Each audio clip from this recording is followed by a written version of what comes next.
যে আয়াত পাঠ করেছি, আল্লাহ রাব্বুল আলামিন ইয়াহুদীদের খাসলতের কথা বর্ণনা করেছেন। ইয়াহুদীদের বাসনা ছিল, আশা ছিল যে শেষ নবী মুহাম্মদ সাল্লাল্লাহু আলাইহি ওয়াসাল্লাম যেন তাদের বংশে জন্ম লাভ করে। কিন্তু আমাদের নবী বনি ইসরাইল ইয়াহুদী বংশে জন্ম লাভ করেন নাই।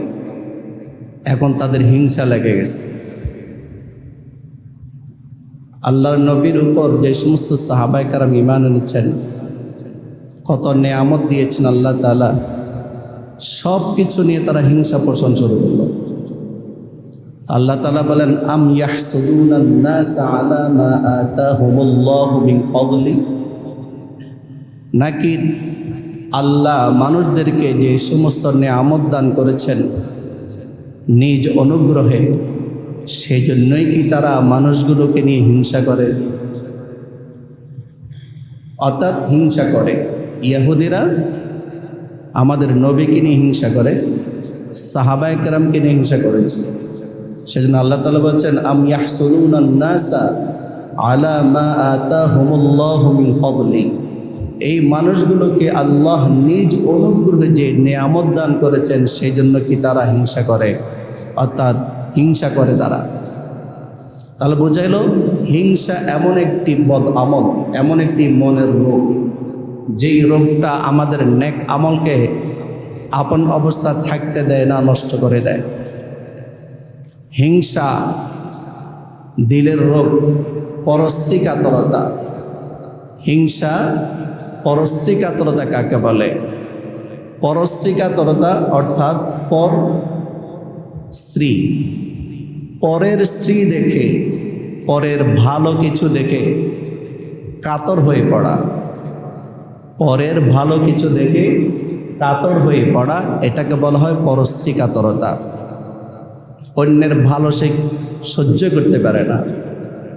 তো হিংসা বা পরশ্রী কাতরতা বলা হয় অন্যের কোনো উন্নতি দেখে, ভালো কিছু দেখে তার কাছে খারাপ লাগা, এবং সেই ভালো কিছু যেন তার থেকে চলে যায়, ধ্বংস হয়ে যায় কামনা করা। যখনই ভালো কিছু চলে যাবে তখন সে আনন্দ বোধ করে। তিনটি কথা বলা হয়েছে হিংসার মধ্যে। 1 নাম্বার ধ্বংস কামনা করা, 1 নাম্বার খারাপ লাগা তার কাছে, 2 নাম্বার ধ্বংস কামনা করা, 3 নাম্বার ধ্বংস হয়ে গেলে সে খুশি হয়ে যাওয়া। বলেন হিংসার মধ্যে কয়টা জিনিস? কয়টা জিনিস? 3টা জিনিস। 1 নাম্বার, তার কাছে ভালোই লাগে না। কেন সে এত ভালো অবস্থায় আছে, এত উন্নতি কেন তার ভালোই লাগছে না, খারাপ লাগে তার। এই জন্য সে মনে মনে কামনা করে, এই নিয়ামতটা যদি চলে যেত, এই কল্যাণটা যদি তার থেকে চলে যেত, তার ব্যবসা বাণিজ্যের মধ্যে লস হয়ে যেত। এই যে ধ্বংস হয়ে যা কামনা করলো সে। 3 নাম্বার, যখনই নিয়ামতটা চলে যাবে, ওই লোকটা ক্ষতির সম্মুখীন হবে, তখন সে খুশি হয়ে যায়। এই হিংসা করাটা নাজায়েজ, হিংসা করাটা কবিরা গুনাহ। হিংসা করাটা কি বলে? কবিরা গুনাহ। এটা করা যাবে না। হিংসা করলে নিজের ক্ষতি হয়। কেন? হিংসা বিভিন্ন কারণ হয়ে থাকে মনের ভিতরে। 1 নাম্বার তাকাব্বুর, বড়ত্ববোধ। নিজেকে নিজে বড় মনে করে, সে চায় না সমাজে তার চেয়ে কেউ বড় হোক। রাষ্ট্রীয়ভাবে কিছু নেতা নেত্রী আছে, তারাও চায় না যে আমার চেয়ে বড় নেতা হোক, আমার চেয়ে বড় নেত্রী হোক রাষ্ট্রীয়ভাবে। তাহলে বড়ত্ববোধ থেকে, তাকাব্বুর থেকে, অহংকার থেকে পরশ্রী কাতরতা সৃষ্টি হয়, হিংসা সৃষ্টি হয়। সে চায় না আমার পাশের বাড়ি লোকের মেয়েটির ভালো জায়গায় বিবাহ হোক, সে চাবে আমার মেয়ের জন্য ভালো জায়গায় বিবাহ হয়। সে চায় না পাশের লোকের ছেলে ভালো কোনো চাকুরি হোক, সে সব সময় নিজেরটা চাবে। কারণ পাশের লোক যদি ভালো অবস্থানে চলে যায়, আমার তো দাম থাকবে না, আমি তো বড় থাকতে পারবো না, সমাজের মধ্যে আমি মাথা উঁচু করে কথা বলা সেই পরিবেশ থাকবে না। তাহলে বলেন হিংসা আসে বড়ত্ববোধ থেকে, হিংসা আসে অহংকার থেকে, নিজেকে নিজে বড় মনে করা থেকে হিংসা আসে। অথচ এই নিজেকে নিজে বড় মনে করা, তারপর হিংসা আসা, যদি অন্যকে নিজের থেকে আলাদা মনে না করত তাহলে কিন্তু এই সমস্যাটার সৃষ্টি হতো না। অথচ আল্লাহ রাব্বুল আলামিন বলেছেন ইন্নামাল মুমিনুনা ইখওয়াহ, সমস্ত মুমিন পরস্পর ভাই ভাই। তো ভাই ভাই যেহেতু বলা হয়েছে, আমি আমার ভাইকে আমার থেকে আলাদা কেন মনে করব? আমি যদি আমার ভাইকে আমার থেকে আলাদা মনে না করি তাহলে তো আমি আমার ভাইয়ের উপর উঠতে চাবো না। আমি আমার ভাইকে আমার থেকে আলাদা মনে করি, সেই জন্যই তো আমার ভিতর অহংকার আসে, আমি যেন আমার ভাই থেকে বড় হইতে পারি। তো আল্লাহ তাআলা বলেন না, এরকম করা যাবে না, বরং তোমরা মুসলমান যারা আছো সবাই ভাই ভাই, সমান সমান থাকবা, তোমরা একে অপর থেকে আলাদা কিছু মনে করবা না। আল্লাহ নবী সাল্লাল্লাহু আলাইহি ওয়াসাল্লাম অন্য হাদিসে বলেন ওয়ালা তাহাসাদু ওয়ালা তাবাগাদু ওয়ালা তাদাবারু ওয়া কুনু ইবাদাল্লাহি ইখওয়ানা। আল্লাহ নবী মুহাম্মদ সাল্লাল্লাহু আলাইহি ওয়াসাল্লাম বলেন ওয়ালা তাহাসাদু, হে দুনিয়ার মুসলমানরা, তোমরা একে অপরকে হিংসা পোষণ করবা না। ওয়ালা তাবাগাজু, তোমরা একে অপরকে বা একে অপরের প্রতি তোমরা বিদ্বেষ মনের মধ্যে রাখবা না, একে অপরের প্রতি তোমরা বিদ্বেষ রেখো না। ওয়ালা তাদাবারু, হে দুনিয়ার মুসলমানরা, তোমরা কখনো একে অপরের পিছনে পড়বে না, বরং ওয়াকুনু ইবাদাল্লাহি ইখওয়ানা, বরং তোমরা হে আল্লাহর বান্দারা তোমরা ভাই ভাই হিসাবে অবস্থান করবা, ভাই ভাই হিসাবে থাকবা। দেখেন তো এখানে আল্লাহ নবী বলছেন লা তাহাসাদু, একে অপরকে তোমরা হিংসা করবা না। ওয়ালা তাবাগাজু, একে অপরকে তোমরা বিদ্বেষ পোষণ করবা না, একে অপর প্রতি বিদ্বেষ রেখো না। ওয়ালা তাদাবারু, একে অপর পিছনে লেখো না, বরং ওয়াকুনু ইবাদাল্লাহি ইখওয়ানা, হে আল্লাহর বান্দারা তোমরা ভাই ভাই হিসেবে থাকো।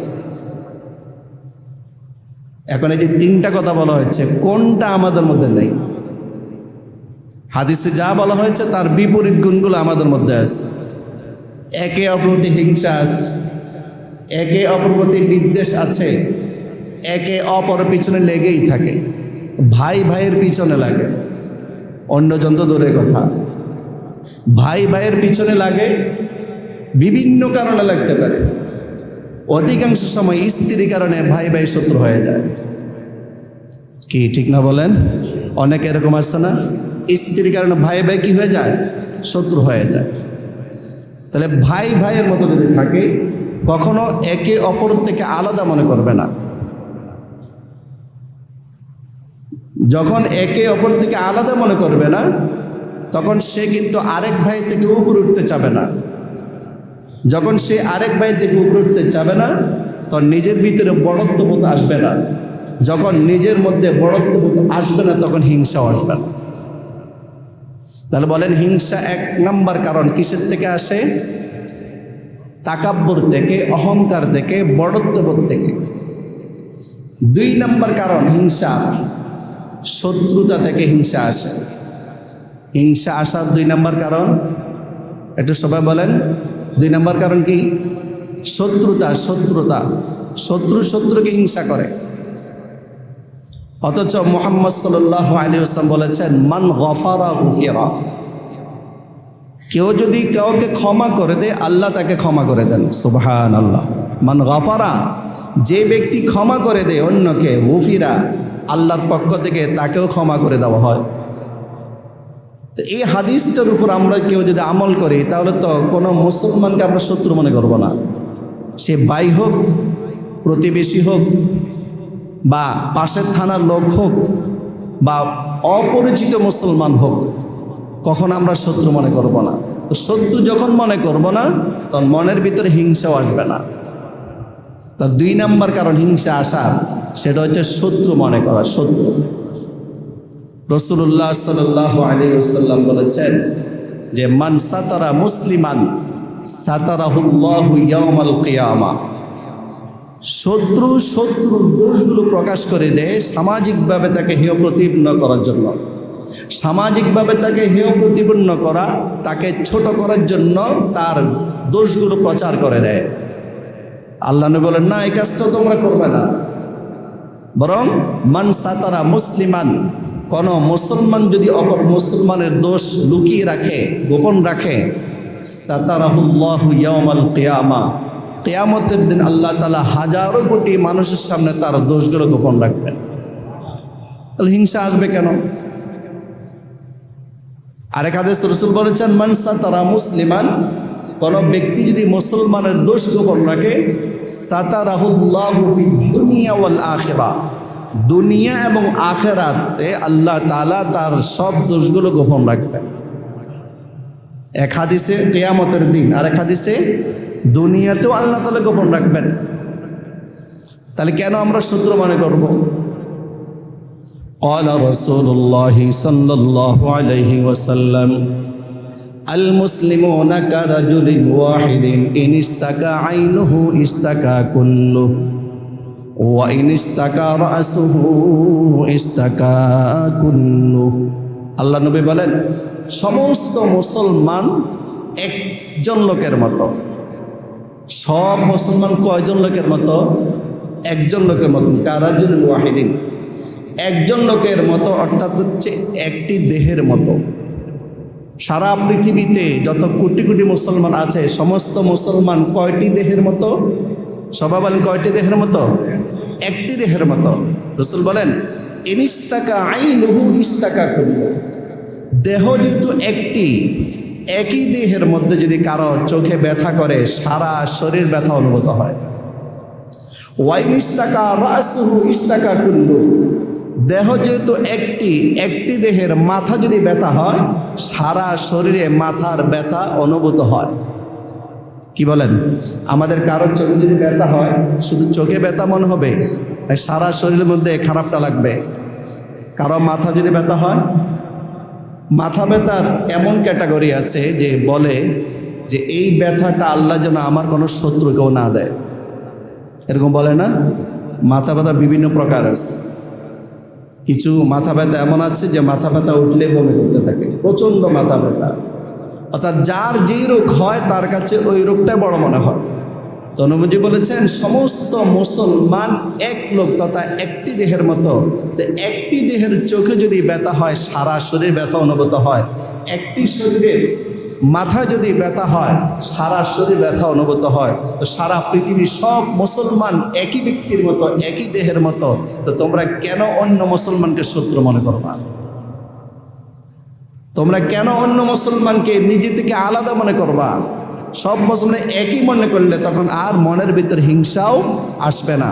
তাহলে আমরা আজকের আলোচনা থেকে বুঝলাম যে এই সমস্ত বদ আমল নেক আমলকে নষ্ট করে দেয়। তার 6 নম্বর বদ আমল হচ্ছে মনের রূপ তথা হিংসা করা। মানুষকে যদি হিংসা করে তাহলে আমার আপনার এই নেক আমলগুলো হিংসাটাই নষ্ট করে দেবে, নেক আমল আর থাকবে না। এই জন্য নবীজি বলেছেন ইয়াকুম ওয়াল হাসাদ, তোমরা হিংসা পোষণ করা থেকে বিরত থাকো। ফাইনাল হাসাদা ইয়াকুলুল হাসানাত, কেননা হিংসা নেক আমলগুলোকে নষ্ট করে দেয়। কামা তাকুলুন নারুল হাতাবা, যেমনি ভাবে আগুন লাকড়ি খেয়ে ফেলে। উদাহরণটা খেয়াল করেন, আগুন লাকড়িকে যেমনি ভাবে খেয়ে ফেলে, অর্থাৎ আগুন লাকড়িকে যেমনি ভাবে জ্বালিয়ে দেয়, হিংসা নেক আমলগুলোকে জ্বালিয়ে দেয়। নাউজুবিল্লাহ বলেন। তাহলে 6 নাম্বার বদ আমল, যেই বদ আমল নেক আমলকে নষ্ট করে দেয় সেটা কি বলেন? সেটা কি? এই হিংসার অনেক অপকারিতা আছে। একটা অপকারিতা হচ্ছে নেক আমল নষ্ট করে দেয়। 2 নাম্বার অপকারিতা, হিংসার অপকারিতা, হিংসু সব সময় ফেরেশানিতে থাকে, তার মনের মধ্যে কখনো শান্তি আসে না। একদম মানে কোনো লাভ তার নাই, শুধু মনের মধ্যে একটা অশান্তি তার বিরাজ করতে থাকে। ওর জীবনে সে শান্তি দেখবে না, সে অশান্তির আগুনে জ্বলে পড়ে ছাই হয়ে যায়। মনে করেন একজন লোকের ছেলে লেখাপড়া করে না, পাশের বাড়ির লোকের ছেলে লেখাপড়া করে, এখন তার এটা ভালো লাগে না। একসাথে বন্ধু দুইজন, আমার ছেলে লেখাপড়া করে না আর আমার বন্ধুর ছেলে লেখাপড়া করে, এমন হয় কি হয় না বলেন? সকালে দেখা হয়, দুপুরে দেখা হয়, মসজিদে দেখা হয়, মসজিদের বাইরে দেখা হয়, সব ঠিক আছে, কিন্তু মনের ভিতরে তার অশান্তি। আমার ছেলে লেখাপড়া করে না, আমার বন্ধুর ছেলে তো লেখাপড়া করে। এখন সে কিভাবে হিংসা পড়ে যায়, কিভাবে হিংসার আগুনে সে চিন্তা করে, ঠিক আছে আমার ছেলে লেখাপড়া না করুক, আমার বন্ধুর ছেলে লেখাপড়া করুক, পরীক্ষা তো আর পাশ করবে না, পরীক্ষাতে কি করবে না, পাশ করবে না। কিছুদিন পর পরীক্ষা হলো, পরীক্ষা পাশ নামা চলে আসছে, এখন বেচারা মন খারাপ, তো সান্ত্বনা তো দিতে হবে।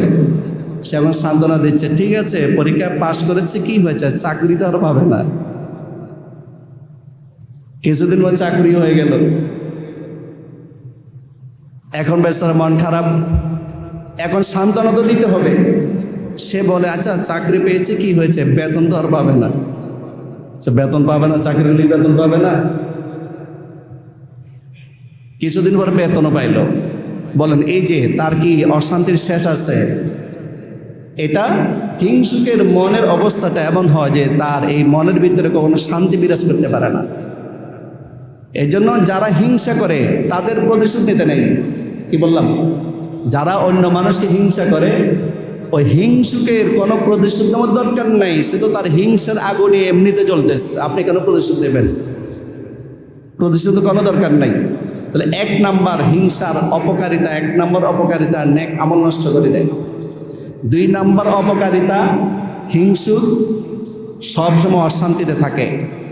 তিন নাম্বার অপকারিতা, হিংসা যে একটা কষ্ট, এই কষ্টের বিনিময় হিসাবে সে কোনো সওয়াব পায় না। কি সওয়াব পায়? উল্টা আরো কি পায়? গুনাহ পায়, সওয়াব তো পায় না। কয় নাম্বার গেল? তিন নাম্বার। চার নাম্বার, আল্লাহ তাআলা তার প্রতি অসন্তুষ্ট হয়ে যায়। পাঁচ নাম্বার, আল্লাহ তাআলা তাকে যত নেক আমলের তৌফিক দিতেন সেই তৌফিকের দরজা বন্ধ করে দেয়। কয়টা অপকারিতা? কয়টা? পাঁচটা, আরো অনেক আছে। খাজির আলাইহিস সালাতু ওয়াস সালামের নাম আপনারা শুনেছেন, যদিও আপনারা শুনেছেন খিজির। খিজির নাম শুনেছেন না? খিজির আলাইহিস সালাম শব্দটা বিশুদ্ধ হচ্ছে খাদির, শব্দকে কি? খাদির, খাদির। অনেকে খিজির আলাইহিস সালামও বলেন। তো খাদির আলাইহিস সালাতু ওয়াস সালামের সাথে মূসা নবীর লম্বা ঘটনা আছে, পবিত্র কোরআনে বর্ণনা আছে ঘটনাটা। খাজির আলাইহিস সালাতু ওয়াস সালামের কাছে এক হিংসুক দেখা করলো, গিয়ে বলো যে আমার পাশের লোক, আমার বাড়ির পাশের যে একটা লোক, তার উন্নতি দেখে আমার খারাপ লাগছে, আপনি আল্লাহর কাছে দোয়া করেন, আল্লাহ যেন তার যা হয় আমার জন্য তার ডবল হয়ে যায়, ওর যা হয় আমার জন্য তা ডবল হয়ে যায়, ওর সিঙ্গেল কল্যাণ হলে আমার যেন ডবল কল্যাণ হয়ে যায়। তো খাজির আলাইহিস সালাতু ওয়াস সালাম বলেন, না এটা দরকার নেই তোমার। না, আপনি একটু আল্লাহকে বলেন। তো খাজির আলাইহিস সালাতু ওয়াস সালাম দোয়া করলেন, দোয়া কবুল হয়ে গেল। কিছুদিন পরে দেখা গেল এই লোকটার একটা দালান হইল পাশের লোকের, আর যে খাজির আলাইহিস সালাতু ওয়াস সালামের কাছে দোয়া চেয়েছিল তার দুইটা দালান এমনিতে হয়ে গেল। সুবহানাল্লাহ বলেন। কি আল্লাহ কি অপারগ? অপারগ। বাস্তব ঘটনা বলতেছি, খাজির আলাইহিস সালাতু ওয়াস সালামের সাথে ঘটে যাওয়া ঘটনা বলতেছি। পাশের লোকের একটা বাড়ি হলো, আর হিংসুকের কয়টা হয়ে গেল? দুইটা হয়ে গেল। মাশাআল্লাহ, সে খুশি, অনেক খুশি, ডবল হয়ে গেছে। খাজির আলাইহিস সালাতু ওয়াস সালামের দোয়া কবুল হয়েছে। কিছুদিন পর দেখা গেল পাশের লোকের 1 বিঘা জমি হয়ে গেল, অটোমেটিক তার 2 বিঘা জমি হয়ে গেল। কার? হিংসুকের। সে আরো খুশি। এইভাবে পর্যায়ক্রমে তার কল্যাণের দিকগুলো বাড়তে আছে, বাড়তে আছে। সিঙ্গেল নাকি ডবল? ডবল। কিছুদিন পরে দেখা গেল পাশের বাড়ির লোকের একটা চোখ নষ্ট হয়ে গেল। বলেন তো আর কয়টা চোখ নষ্ট হবে? 2টা নষ্ট হয়ে গেছে। আল্লাহ তাআলা তো খাজির আলাইহিস সালাতু ওয়াস সালাম সেরকম জ্ঞান দিয়েছেন, তিনি বুঝতে পেরেছেন। তিনি এসে জিজ্ঞেস করলেন, কি ব্যাপার, তোমার সব কিছু ডবল হচ্ছে তো? বলো তো খাজির, যদি এরকম জানতাম তাহলে তো আপনার কাছে দোয়া চেতাম না। পাশে বাড়ির লোকের চোখ নষ্ট হয়েছে একটা, আমার নষ্ট হয়ে গেছে কয়টা? দুইটা। খাজির আলাইহিস সালাতু ওয়াস সালাম কিন্তু তার উপর সন্তুষ্ট ছিলেন না। তিনি বললেন, তোমার সবে মাত্র শুরু হয়েছে, আরো অপেক্ষা করো। এ কথা বলে তিনি চলে গেলেন। কিছুদিন পর দেখা গেল পাশের বাড়ির লোকের একটা পা নষ্ট হয়ে গেল, অবশ হয়ে গেল। এ লোকের কয়টা পা অবশ হবে? দুইটা অবশ হয়ে গেছে। মানে লোভ আর হিংসা ফলাফল দেখেন। আরো কিছুদিন পর পাশের বাড়ির লোকের একটি হাত অবশ হয়ে গেল। এবার কয়টা হবে? দুইটা হবে। আল্লাহু আকবার। খাজির আলাইহিস সালাতু ওয়াস সালামের কাছে লোকটা দৌড়ে গেল, আল্লাহর কাছে দোয়া করেন, আল্লাহ যেন আমার থেকে এই বিপদ দূর করে দেয়। আল্লাহর কাছে দোয়া করার পর আল্লাহ তার দোয়াটা কবুল করেন নাই। যে না, আপনি তো আগে বলেছিলেন, সে আপনার কথা মানে নেই, এখন আর তার পক্ষে কোনো দোয়া কবুল করা হবে না। তাহলে বলেন, হিংসা এমন একটা রোগ, যে রোগটার শেষ পরিণতি কিন্তু ভালো না। যদি বলেন যে সামনের কথাগুলো যদি আমরা জানতাম, ভবিষ্যতের কথা যদি জানতাম, তো ভবিষ্যতের কথা যদি মানুষ জানতো, তাহলে তো মানুষ জীবনে অ্যাক্সিডেন্ট হতো না। আপনি ঢাকা থেকে চট্টগ্রাম যাবেন, একটা গাড়িতে উঠবেন, যদি জানেন যে গাড়িটা অ্যাক্সিডেন্ট হবে কুমিল্লা যাওয়ার পর, আপনি কি উঠবেন? উঠবেন না। তো ওই মূসা আলাইহিস সালাতু ওয়াস সালামের কাছে একটা লোক এসে বলল, মূসা নবী, ভবিষ্যতে কি হয় এটা যেন আমি জানতে পারি। মূসা নবী বললেন, না, এটা জানা কোনো দরকার নাই, এটা একমাত্র আল্লাহ তাআলা জানবেন। না, আপনি আল্লাহর কাছে একটু দোয়া করেন। বারবার বলার পরে মূসা নবী আল্লাহকে বললেন, আল্লাহ বলছে না, এটা তাকে নিষেধ করো, জানার দরকার নাই। মূসা নবী আবার বললেন, লোকটা বললো যে না, আপনি একটু আল্লাহর কাছে বলেন, আমি সতর্ক থাকবো। তো মূসা আলাইহিস সালাতু ওয়াস সালাম লোকটার জন্য দোয়া করলেন, আল্লাহ তাআলা দোয়া কবুল করলেন। কিছুদিন পর দেখা গেল ভবিষ্যতে কি হবে সেটা সে জানতে পারে। এখন সে জানতে পারলো যে তার একটা দামি ঘোড়া আছে, ঘোড়াটা মারা যাবে। ঘোড়াটা কি মারা যাবে? কিতাব থেকে বলতেছি, একটা হলো খাজির আলাইহিস সালাতু ওয়াস সালামের সাথে ঘটে যাওয়া ঘটনা, আর এটা হলো মূসা নবীর সাথে ঘটে যাওয়া ঘটনা। আল্লাহু আকবার। লোকটা এখন চিন্তা করলো, ঘোড়া যেহেতু মারাই যাবে, আমার বাড়িতে যদি ঘোড়া মারা যায় তাহলে তো আমার লস হবে, ঘোড়াটা বিক্রি করে দেব। তো ঘোড়াটা অত্যন্ত দামি ঘোড়া, আমার বাড়ির পাশে যে বাজার আছে, এই বাজারে এত দাম দিয়ে ঘোড়া কেনার ক্রেতা পাওয়া যাবে না। দূরে একটা বাজার আছে, সেখানে নিয়ে বিক্রি করে দেবে। টাকা পেয়ে গেল, সে খুশি না অখুশি? খুশি। কিছুদিন পর দেখা গেল সে বুঝতে পারলো তার একটা গোলাম ছিল, গোলামটা মারা যাবে। সে গোলামটাও বিক্রি করে দিল, টাকাগুলো হাতে আসলো। খুশি না অখুশি? আচ্ছা, এরকম স্বভাব আমাদের মধ্যে আছে নাকি নাই? আপনার একটা গরু একটা রোগ আছে, ডাক্তার বলে দিয়েছে এটা অবস্থা ভালো না, আপনি বিক্রি করলেন। বিশেষ কোরবানিতে এগুলো হয়। অথবা স্বাভাবিক অবস্থা হলেও বাজারে নিয়ে বিক্রি করে দেন। মুরগির অসুখ হয়েছে, দেশি মুরগি, হ্যাঁ, আপনি ওগুলো বিক্রি করে দিচ্ছেন। একটা রোগ আসছে না, যে রোগটা আসলে অনেকগুলো মুরগি একসাথে মারা যায়, এগুলো ধরে ফেলছে রোগটা, আপনি এগুলো বিক্রি করতেছেন। কেউ না দেখলো, কে দেখতেছেন? আল্লাহ দেখতেছেন। এই গোলামটা মারা যাবে, সে বুঝতে পারলো, এরপর সে গোলামটাও বিক্রি করে দিল। কিছুদিন পর সে জানতে পারলো সে নিজেই মারা যাবে। কি বলেন? এখন বেচারা চিন্তা করে গেল। সে এখন চিন্তা করল,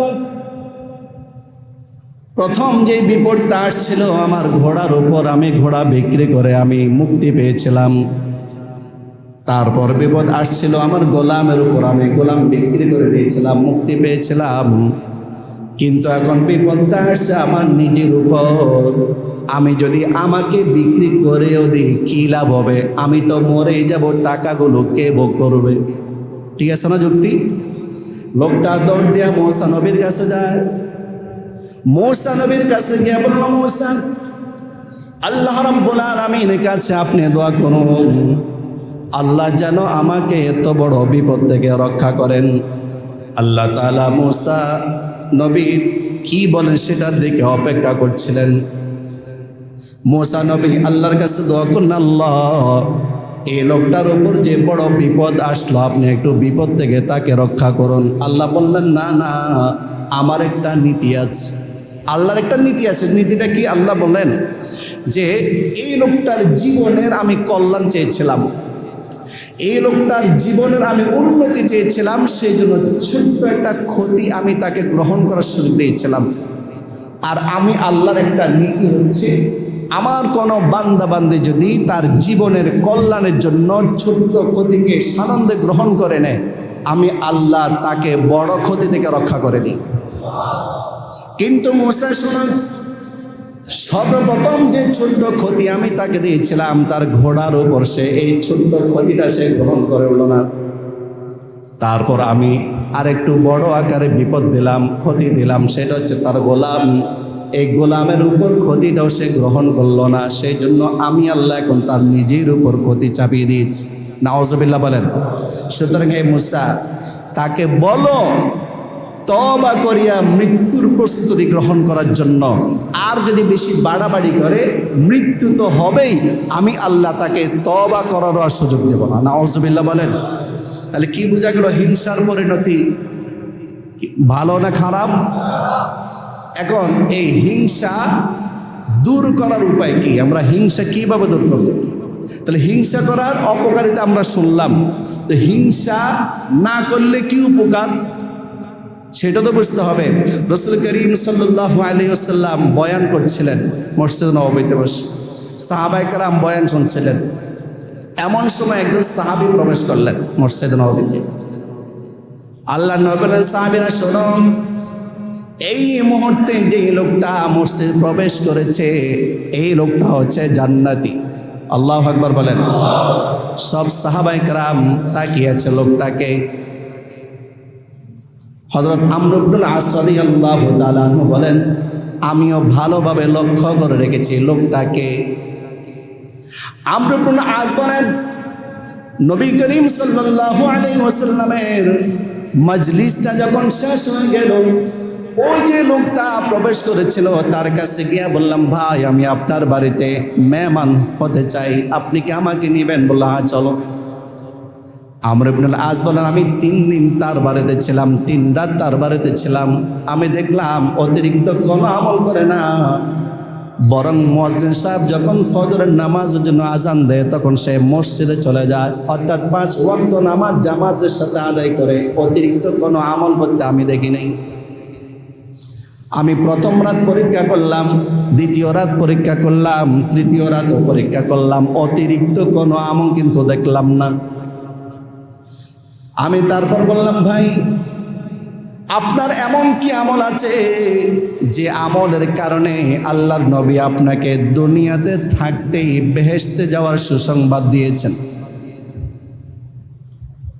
অন্য রওয়ায়াতে আছে যে লোকটা প্রবেশ করেছিল, এই লোকটার নাম হচ্ছে সাদ ইবনে আবি ওয়াক্কাস রাদিয়াল্লাহু তাআলা আনহু। সাদ ইবনে আবি ওয়াক্কাস যে 10 জন সাহাবীর সুসংবাদ দুনিয়াতে আল্লাহর নবী দিয়েছিলেন বেহেশতে হওয়ার, ওই 10 জনে একজন এই সাদ ইবনে আবি ওয়াক্কাস।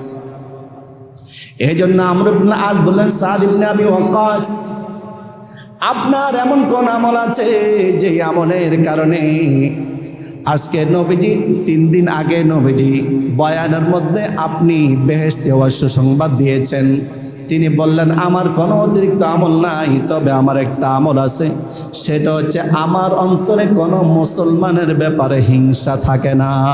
আল্লাহু আকবার। তাহলে হিংসা যদি থাকে অনেকগুলো অপকারিতা আছে, সবচেয়ে খারাপ অপকারিতা হচ্ছে নেক আমলে নষ্ট হয়ে যায়। আর হিংসা যদি না থাকে একটা উপকারিতা আছে, সবচেয়ে বড় উপকারিতা হচ্ছে আল্লাহ তাআলা তাকে জান্নাত দান করেন। সুবহানাল্লাহ বলেন। এখন এই রোগের চিকিৎসা কি? আমরা এখানে যারা আছে আমাদের তো আলহামদুলিল্লাহ কারো ব্যাপারে হিংসা নাই, হ্যাঁ আছে না? আচ্ছা, কার অন্তরে কার ব্যাপারে হিংসা আছে এটা আপনারা ভালো জানেন। চিকিৎসা দরকার আছে নাকি নাই? 1 নম্বর চিকিৎসা, হিংসা রোগের 1 নম্বর চিকিৎসা, যার ব্যাপারে হিংসা আসবে মনে মনে, যেই বিষয় হিংসা আসবে ওই বিষয়টা আল্লাহ তাআলা যেন তাকে আরো বৃদ্ধি করে দেন সেই জন্য দোয়া করবে। হিংসার 1 নম্বর ওষুধ। যেমন পাশের বাড়িটা আপনার ভাইয়ের মালিক, আপনার একটা মেয়ে আছে, আপনার ভাইয়ের একটা মেয়ে আছে, আপনার মন চায় না আপনার ভাতিজির ভালো জায়গায় বিবাহ হোক, আপনার মন চায় আপনার মেয়ের যেন ভালো জায়গায় বিবাহ হয়, আপনি যেন ভাইয়ের উপরে থাকতে পারেন। এরকম হয় কি হয় না? ওগুলো একদম মনের রোগ, মনের রোগ। আপনারা হয় গেলেও হয়, না হয় গেলেও হয়। নিজে চুরি করলে কয়জনে স্বীকার করবো যে আমি চুরি করেছি? কিন্তু মনের রোগ না হলে কেন হাদিসের মধ্যে আসছে? কেন কোরআনে, হাদিসে এবং সাহাবায়ে কেরামের আমল থেকে এগুলোর বয়ান কেন পাওয়া যায়? এখন কি করব? চিকিৎসা কি? দোয়া করব, আল্লাহ আমার ভাতিজির যেন ভালো জায়গায় বিবাহ হয়। আগে মন চাইছিল ভালো জায়গায় যেন বিবাহ না হয়, এখন দোয়া করব কি? এটা হলো মনের রোগের চিকিৎসা। এইভাবে দোয়া করতে থাকলে ইনশাআল্লাহ ওই মনের মধ্যে যে হিংসা নামক ব্যাধি আছে সেই ব্যাধিটা দূর হয়ে যাবে। একটি উদাহরণ থেকে বাকি সবগুলো আমরা বুঝে নিই। চাকরির বেলায় হোক, ভালো থাকার বেলায় হোক, ভালো খাওয়ার বেলায় হোক, জায়গা জমিনের ব্যাপারে হোক, সব বিষয় আমরা বুঝে নেব। তাহলে 1 নম্বর চিকিৎসা হচ্ছে যার ব্যাপারে যেই বিষয় হিংসা হবে আল্লাহ তাআলা যেন ওই নিয়ামতটা ওই ভাই এবং বোনকে আরো বাড়াই দেন, সেজন্য দোয়া করব। পারবো না ইনশাআল্লাহ? 2 নম্বর চিকিৎসা, যার ব্যাপারে হিংসা আসবে মনে, মানুষের কাছে তার প্রশংসা করব। এটা খুব কষ্ট, কিন্তু যাকে আমি দেখতে পারি না তার চলন বাঁকা, সেই জায়গার মধ্যে আমি আবার তার প্রশংসা করবো, হইতেই পারে না। এটা কেমন? আমি তাকে হিংসা করে দেখতে পারি না, আবার তার প্রশংসা করব, আবার তার অনুপস্থিতিতে। অনেক মানুষ আছে উপস্থিতি প্রশংসা করে তাকে খুশি করার জন্য, এটা কিন্তু বাস্তব প্রশংসা না। বাস্তব প্রশংসা হচ্ছে অনুপস্থিত তারপর প্রশংসা করা। তার 2 নম্বর চিকিৎসা, যার ব্যাপারে যেই বিষয় হিংসা আসবে তার প্রশংসা করা তার অনুপস্থিতিতে। কয় নম্বর চিকিৎসা এটা?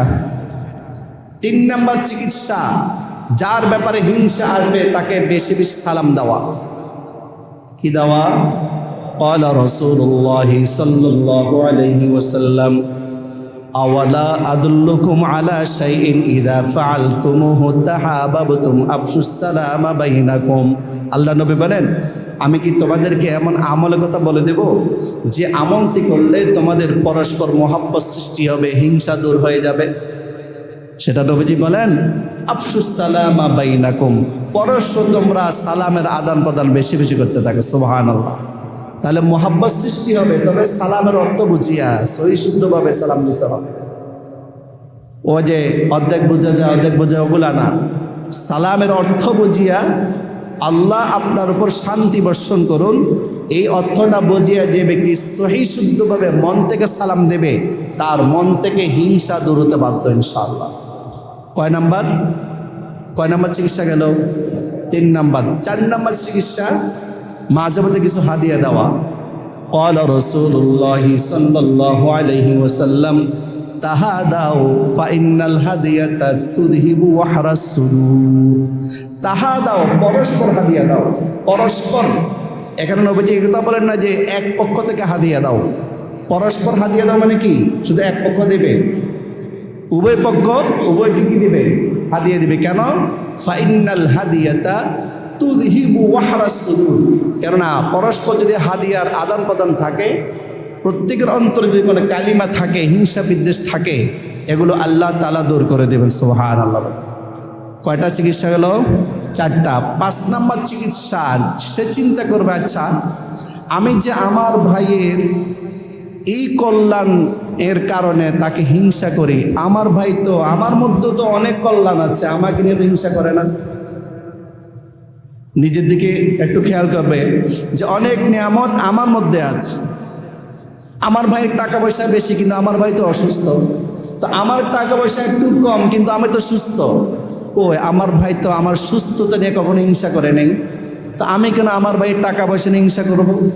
অর্থাৎ 5 নম্বর চিকিৎসা হচ্ছে নিজের দিকে তাকাবে যে আল্লাহ তাআলা আমাকে কি কি নিয়ামত দিয়েছেন, তারপর ভাববে আল্লাহ আমাকে যে সমস্ত নিয়ামত দিয়েছেন, আমার নিয়ামতগুলো নিয়ে তো আমার ভাই, আমার প্রতিবেশী আমাকে নিয়ে হিংসা করে না, আমি কেন হিংসা করব? এইভাবে সে যদি চিন্তা করে তাহলে মন থেকে হিংসাটা দূর হয়ে যাবে। বলেন তো কয়টা চিকিৎসা বলছি? 1 নম্বর বলেন তো কি? 1 নম্বর কি বলেন? জি, দোয়া। মাশাআল্লাহ। 2 নম্বর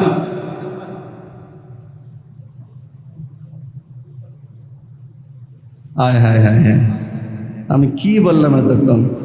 আমি তো চাই যে আমার পুরো বয়ানটা বাসা গিয়ে আলোচনা করতে, প্রশংসা করা। মাশাল্লাহ। এই তো 3 নাম্বার,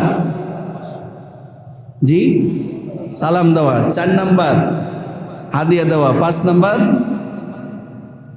নিজের দিকে তাকাবে, নিজের মধ্যে কি কি নিয়ামত আছে চিন্তা ভাবনা করবে, যে আমার মধ্যে যে সমস্ত নিয়ামত আছে এগুলো নিয়ে তো আমার ভাই মন খারাপ করে না, আমি কেন মন খারাপ করছি? কয়টা চিকিৎসা হলো? 5টা চিকিৎসা হলো।